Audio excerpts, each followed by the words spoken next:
मंदिर मस्जिद जहाँ भी गलिया सबसे तोरा मांगलिया गे।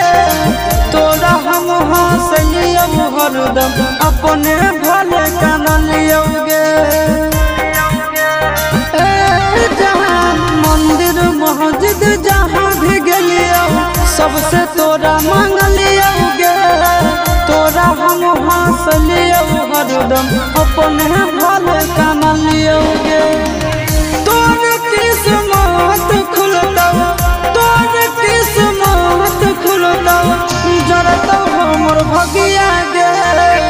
बसवे के डोलिया जानू